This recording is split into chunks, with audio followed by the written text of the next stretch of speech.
وَلَقَدْ يَسَّرْنَا الْقُرْآنَ لِلذِّكْرِ فَهَلْ مِن مُّدَّكِرٍ۔ آج انشاءاللہ تعالی ہم سورۃ الانعام کی آیت نمبر 34 سے لے کر 36 تک پڑھتے ہیں اور اس کو سمجھنے کی کوشش کرتے ہیں۔ اعوذ باللہ من الشیطان الرجیم، بسم اللہ الرحمن الرحیم۔ وَلَقَدْ كُذِّبَتْ رُسُلٌ مِّن قَبْلِكَ فَصَبَرُوا عَلَى مَا كُذِّبُوا وَأُوذُوا حَتَّى أَتَاهُمْ نَصْرُنَا وَلَا مُبَدِّلَ لِكَلِمَاتِ اللَّهِ وَلَقَدْ جَاءَكَ مِن نَّبَإِ الْمُرْسَلِينَ۔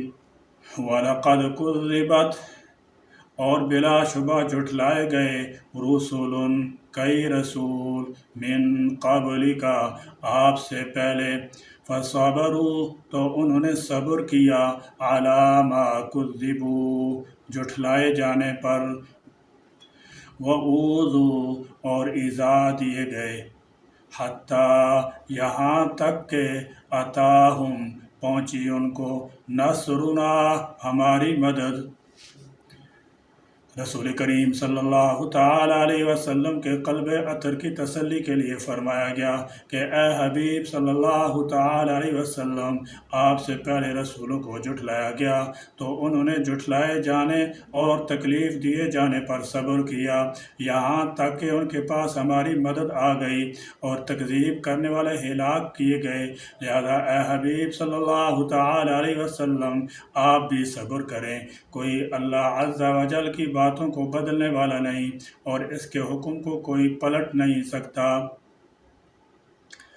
رسولوں کی نصرت اور ان کی تکذیب کرنے والوں کا ہلاک ہونا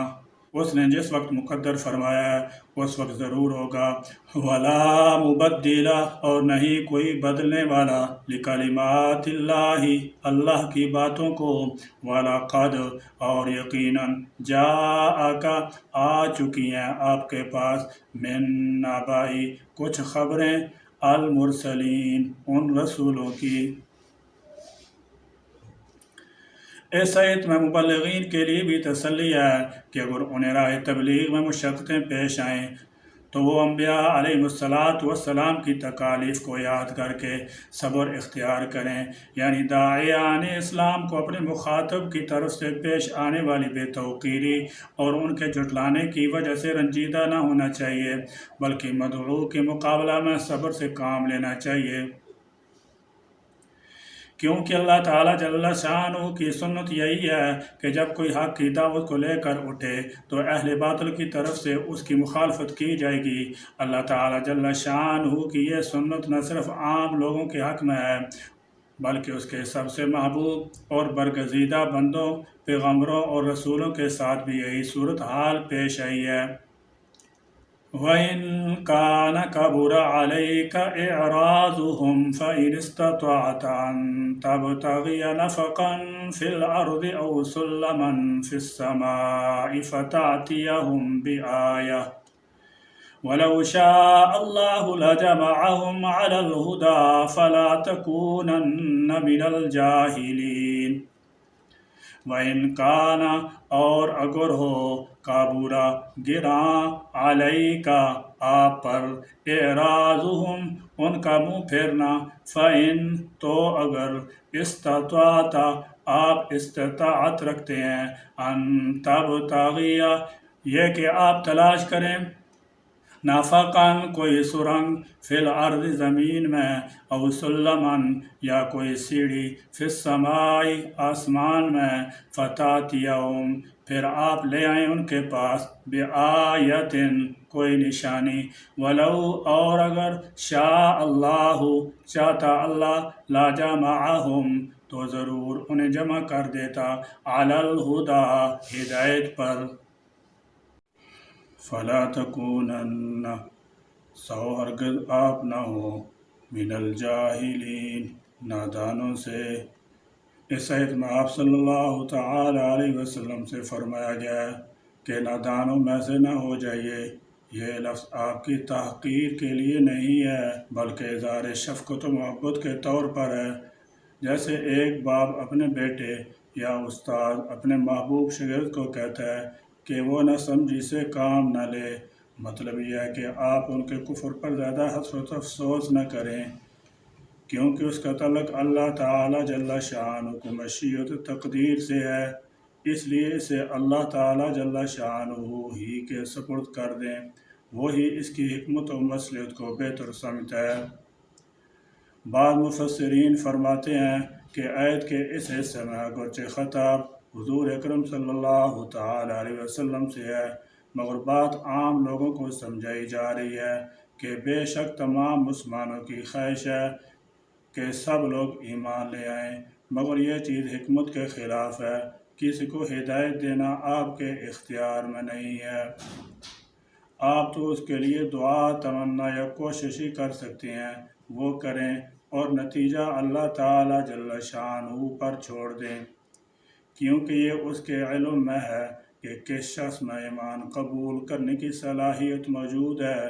اور اگر آپ چاہیں کہ تمام لوگ ہی ایمان قبول کر لیں تو یہ نادانی کی بات ہے، اس کو اختیار نہ کریں۔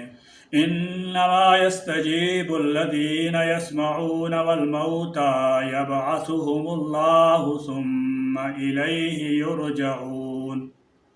انما بلا شبہ یستجیب قبول کرتے ہیں، الذین وہ لوگ جو یسمعون سنتے ہیں، والموتى اور مردے، اور ان کافروں کی حیثیت تو ایسی ہے جیسے مردوں کی ہوتی ہے، جس طرح وہ سننے اور سمجھنے کی قدرت سے محروم ہیں، یہ بھی چونکہ اپنی عقل و فہم سے حق کو سمجھنے کا کام نہیں لیتے، اس لیے یہ بھی مردہ ہی ہیں۔ یبعثہم اللہ انہیں اٹھائے گا اللہ، ثم پھر الیہ اس کی طرف یرجعون وہ لوٹائے جائیں گے۔ اس آیت میں ارشاد فرمایا کہ سب سے توقع نہ رکھو کہ مانیں گے، جن کے دل کے کان بہرے ہو گئے وہ سنتے ہی نہیں، پھر مانیں کس طرح؟ ہاں یہ کافر جو قلبی روحانی حیثیت سے مردوں کی طرح ہیں، قیامت میں دیکھ کر یقین کریں گے، ان چیزوں کو مانیں گے جن کا انکار کرتے تھے۔ صرف وہ لوگ مانتے ہیں جو توجہ، غور و فکر کے ساتھ دل لگا کر سمجھنے کے لیے سنتے ہیں، جبکہ یہ کفار تو مردہ دل ہیں، یہ کیا مانیں گے؟ آخرت میں اللہ تعالیٰ جل شانہ